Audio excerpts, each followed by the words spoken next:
todos los jueves está con nosotros el doctor Oriol Olivera y vamos a continuar con el tema de las hormonas, pero ahora en la menopausia. ¿Cómo estás, Oriol? ¿Cómo estamos? Buenos días. Feliz jueves.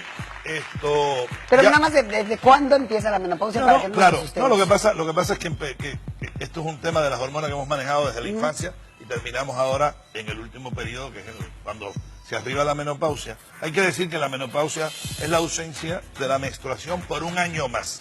Ese es el concepto y eso es menopausia. Porque mientras te está cayendo, que este mes sí, el otro no, ahí hablamos entonces de climaterio. Pero el concepto de menopausia es la ausencia de la menstruación por un año más. La situación de las hormonas empieza... Ahora empezamos a hablar de eso. Y ocurre como promedio entre 45 y 55 años. En México, la edad más promedio es 48,8 años. Y eso puede tener variedades de un grupo etario a otro. Entonces, ¿qué sucede cuando llega la menopausia? Empiezan a agotarse las reservas ováricas que hemos hablado en anteriores programas. Ya la mujer deja de ovular. Al dejar de ovular, entonces cuando vienen los baches amenorreicos, de pronto este mes me cae y el otro no, como sucede en la adolescencia. ¿Por qué? Porque no hay una ovulación permanente y de pronto ya dejaste de ovular. Por supuesto, en este periodo de climaterio una de las cosas que sucede es que ya no te puedes reproducir. Y cuando llega entonces la menopausia, al no haber un folículo presente, entonces decaen los estrógenos muchísimo.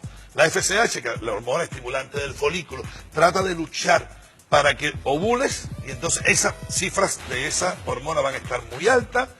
Por supuesto, las hormonas sexuales que tienen que ver con el apetito sexual, que estamos hablando, lo que tienen que ver con los andrógenos, también van a estar por el piso. ¿Esto es la menopausia o desde el climaterio? Empieza en el climaterio y se hace más acentuado ya en la menopausia como tal.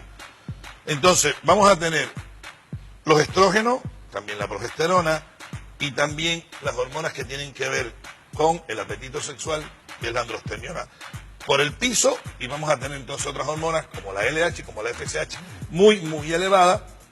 Esto da al traste con todas las consecuencias que vienen de la menopausia, que puede ser resequedad vaginal, inapetencia sexual, oleadas de calor, porque el centro termorregulador se echa a perder. O sea, que, por ejemplo, si yo tengo calor, ¿voy a tener más calor? No, a ver, se identifica, son bochornos, son oleadas de calor que aparecen incluso en lugares donde hay un aire acondicionado, donde hay un clima, o sea, y te puede pasar en el Polo Norte, o sea, no tiene que ver nada del verano, no tiene que ver nada de la estación. ¿La hora del día? Ocurre a cualquier hora, esa es la verdad, pero se agudiza o tú estás más pendiente de él en la noche. Okay. ¿Por qué? Porque interrumpe el descanso nocturno. Okay. Te despiertas en un baño de sudor, aún teniendo un aire acondicionado. Sí, eso pasa.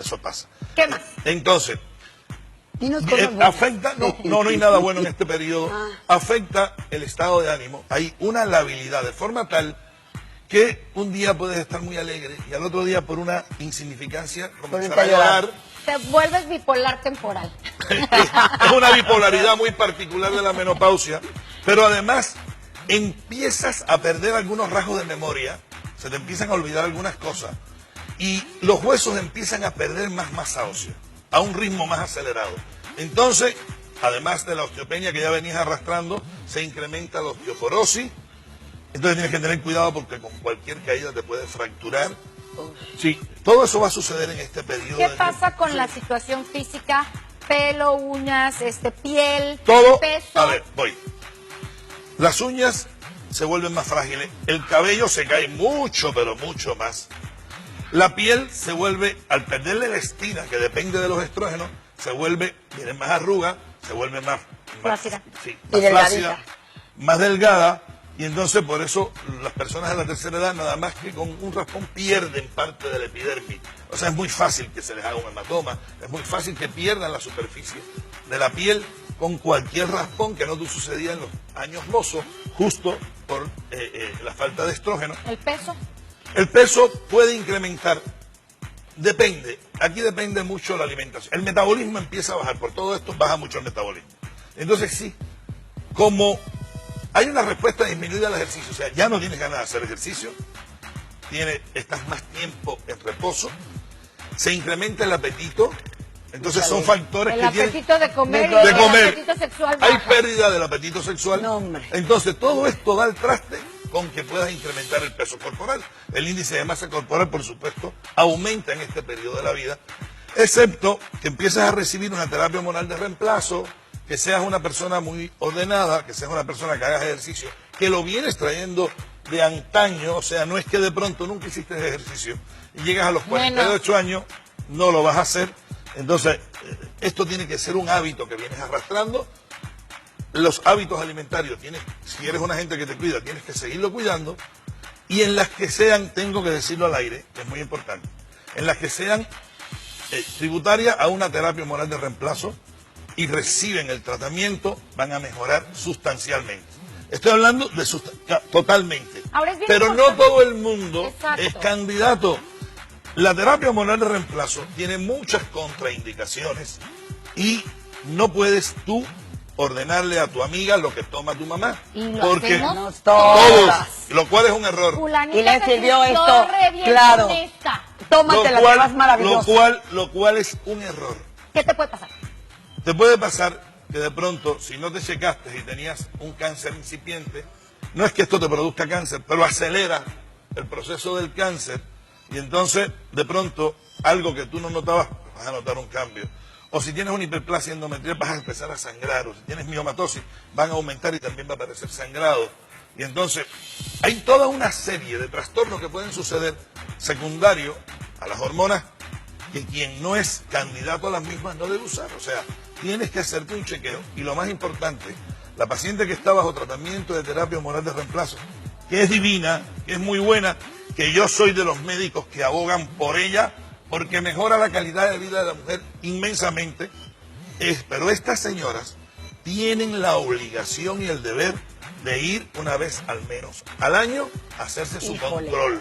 Obligatoriamente. Quien no sea disciplinada, se los digo en la consulta. ¿Control de mejor, control de todo. Okay. Control de todo. Ya son mujeres que hay que hacerle mamografía anual, citología, hay que examinarlas de pie a cabeza. Entonces, incluso en algunas ultrasonido, en otras densitometría ósea, en otras perfil de lípido. Quien no sea disciplinada y no haga este tratamiento y este control, mejor que no haga nada. Oye, ¿de qué depende? Qué cosa, ¿De qué de depende veras. qué tanto te va a afectar Sí. todos estos síntomas? Depende. ¿De quién es primero, vieja? No, porque a algunas les pega muchísimo. Sí, y a no, otras no. Es que, a ver, cada ser humano yo siempre digo que es un planeta. Todos no somos iguales. Somos muy independientes. A todas sí les sucede lo mismo, la depresión hormonal. A todas se les reseca la vagina. A todas les pasa todo. Lo que hay pacientes que tienen un índice de tolerabilidad mayor, o sea, son más tolerantes con cualquier síntoma que otras. Está demostrado, por ejemplo, en las poblaciones de menor recursos, en poblaciones indígenas, en poblaciones de gente que trabajadora, de gente, esta gente tiene menos sintomatología. A lo mejor no les da tiempo de pensar en tanta cosa. Puede ser un factor, pero no, yo creo que están más adaptadas a toda una serie de luchar con el diario bregar, por ejemplo, que las pacientes que tienen un estatus social más elevado, a esta les pega más. Les pega más. Entonces, alguna ventaja tienen que tener las otras también, No, ¿no? claro. Y entonces influye en esto cultura, educación, influyen muchos factores para que la sintomatología sea más florida en un grupo que en otro. Pero a todas les afecta por igual. Todas van a tener todos los síntomas que mencionamos. Muchísimas gracias. Muchas gracias. Al contrario. Nos ustedes. vemos pronto por aquí. Claro que sí. Nosotros vamos a ir a un corte comercial y regresamos con más en Supermanzana 21.